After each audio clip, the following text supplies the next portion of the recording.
Bismillahirrahmanirrahim. Assalamualaikum warahmatullahi wabarakatuh. Bagaimana kabar kalian di rumah? Mudah-mudahan dalam keadaan sehat walafiat. Oke, sebelum kita mulai pelajaran kita pada pagi hari ini, marilah kita membaca surat Al-Fatihah agar ilmu yang kita dapatkan mendapat keberkahan dari Allah Subhanahu wa Ta'ala.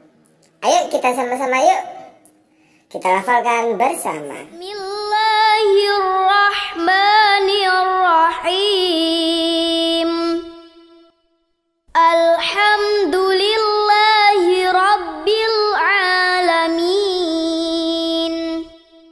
Ar-Rahmanir-Rahim. Maliki yaumiddin.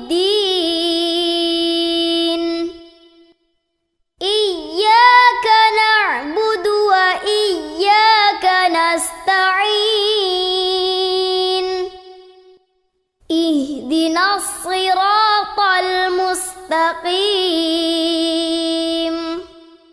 Siratal ladzina an'amta 'alaihim ghairil maghdubi alaihim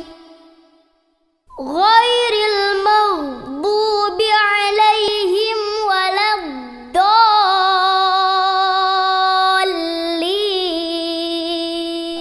Kali ini kita akan belajar tentang mempraktikkan variasi gerak bertumpu dengan tangan pada saat aktivitas senam lantai. Perhatikan Benny dan ayahnya berikut ini. Mereka sedang bermain kuda-kudaan. Benny menirukan posisi kuda yang diperagakan oleh ayahnya. Perhatikan posisi tangan Benny dan juga ayahnya. Nah, sebelumnya Benny dan juga ayahnya sudah mempraktekkan gerakan bertumpu dengan tangan pada saat bermain kuda-kudaan. Berikut ini ada beberapa gerakan yang dilakukan oleh Benny mengenai gerakan bertumpu dengan tangan. Perhatikan dengan baik ya. Pada gambar yang pertama, Benny tengkurap dengan telapak kaki dipanjangkan, tangan ditegakkan sehingga badan tegak. Gerakan ini disebut push up.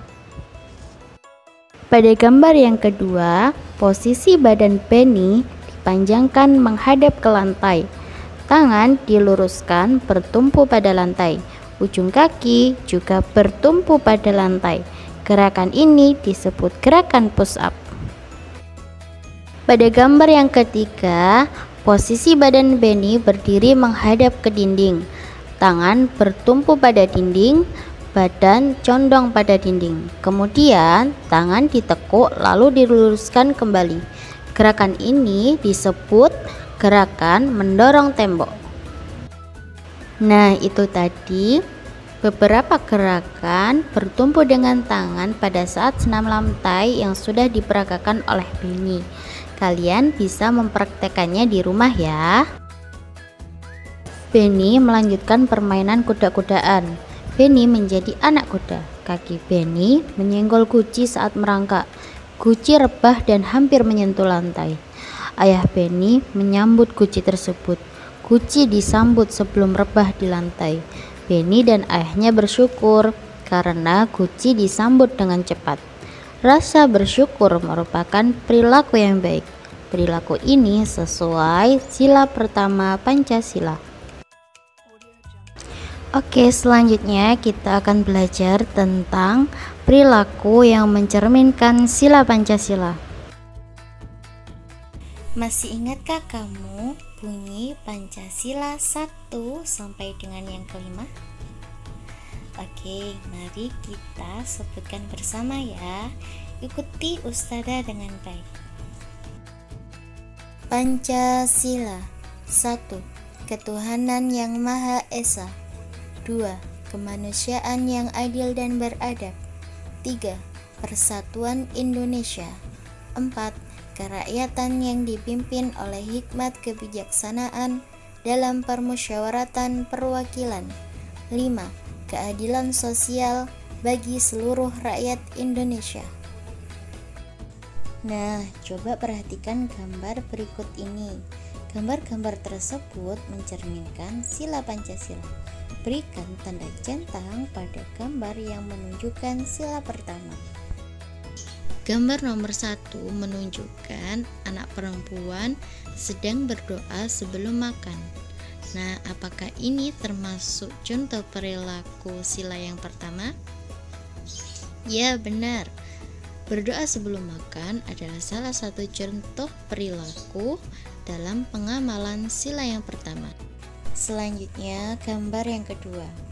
Pada gambar yang kedua menunjukkan warga sedang bergotong royong membersihkan lingkungan. Nah, apakah ini termasuk contoh pengamalan sila yang pertama? Tidak. Bergotong royong membersihkan lingkungan merupakan salah satu contoh pengamalan sila yang ketiga. Berikutnya, gambar nomor 3. Pada gambar nomor 3 menunjukkan tidak membeda-bedakan teman berdasarkan suku dan agama. Apakah ini termasuk contoh pengamalan sila yang pertama? Tidak, ini termasuk contoh pengamalan sila yang ketiga. Selanjutnya, gambar yang nomor 4. Apa yang kalian amati dari gambar nomor 4? Ya, mereka sedang berdoa di tempat ibadah. Apakah berdoa di tempat ibadah termasuk perilaku sila yang pertama? Ya, benar sekali. Berdoa di tempat ibadah merupakan salah satu contoh perilaku yang menunjukkan pengamalan sila yang pertama. Kita beri tanda centang ya. Selanjutnya, gambar yang nomor 5. Pada gambar nomor 5 menunjukkan bahwa sekelompok anak sedang berdiskusi. Nah, apakah ini juga termasuk pengamalan sila yang pertama? Tidak, berdiskusi merupakan salah satu contoh pengamalan sila yang keempat. Gambar yang terakhir yaitu nomor 6. Pada gambar nomor 6 menunjukkan bahwa sekelompok orang sedang mendoakan orang yang meninggal. Nah, apakah ini termasuk pengamalan sila yang pertama? Iya, benar. Berarti gambar nomor 6 kita beri centang ya. Nah, itu tadi beberapa contoh perilaku yang menunjukkan sila-sila Pancasila. Kalian bisa menyebutkan contoh yang lain berdasarkan apa yang kalian lakukan di rumah. Terima kasih. Halo anak-anak, kali ini kita akan belajar tentang ungkapan permintaan maaf. Nah, perhatikan contoh percakapan berikut ini. Bacalah dengan lancar. Ayah, Benny minta maaf ya, kata Benny. Minta maaf tentang apa? Jawab ayah. Karena Benny kurang hati-hati, kata Benny. Ya nak, ayah maafkan. Benny lain kali harus hati-hati ya, kata ayah. Ya ayah, jawab Benny. Ayo main kuda-kudaan lagi, ajak ayah. Aku ingin menjadi anak kuda lagi. Baiklah jagoanku, jawab ayah. Nah, itu tadi adalah contoh ungkapan permintaan maaf antara Benny dan ayah. Pernahkah kamu melakukan kesalahan? Apa yang dilakukan setelah itu? Apa kamu pernah meminta maaf? Coba lakukan dengan sopan ya. Selanjutnya, buka pada halaman 39 dan 40. Ayo membaca puisi sesuai lafal, intonasi, dan ekspresi. Apakah lafal, intonasi, dan ekspresi itu? Lafal adalah cara melafalkan bunyi bahasa. Intonasi adalah lagu pada kalimat. Dan ekspresi adalah pengungkap perasaan. Nah, oke, selanjutnya simak puisi berikut ini yang berjudul Taman Bungaku, karya Nikomang Juniati SDN 5 Jungatan. Taman bungaku, bila ku pandang, hati pun senang. Tamanku cantik, sangatlah menarik. Taman bungaku, berserilah selalu, jangan pernah kau layu, karena aku kan bersedih-seduh. Oh, angin dari segala rindu, mampirlah ke tamanku, sebarlah harum bungaku ke segala penjuru. Nah, itu tadi adalah contoh dari membaca puisi sesuai dengan lafal, intonasi, dan ekspresi. Bisa dicoba di rumah ya anak-anak. Terima kasih. Selanjutnya kita akan belajar di halaman 6. Nah, di halaman 6 ini ada gambar apa itu anak-anak? Ya, betul, ada gambar jam dinding milik ibu. Nah, sekarang kita amati gambar berikut. Benny teringat tugas dari gurunya. Tugasnya mengukur panjang benda. Benda yang ada di rumah ya tentunya. Benny ingin mengukur panjang jam dinding. Berapakah panjang jam dinding ini? Sebutkan alat apa yang digunakan untuk mengukurnya. Alat apa kira-kira yang digunakan untuk mengukur jam dinding ini? Ya, betul. Alat itu adalah penggaris. Penggaris disebut juga mistar. Pernahkah kamu menggunakan penggaris? Sebutkan benda yang pernah diukur dengan penggaris. Sebutkan satuan ukuran yang ada di penggaris. Selanjutnya, mari kita amati percakapan Benny dan Ibu Benny berikut ini. Bu, apakah nama satuan dari penggaris? Benny lupa nama satuannya. Satuan ukur pada penggaris adalah sentimeter.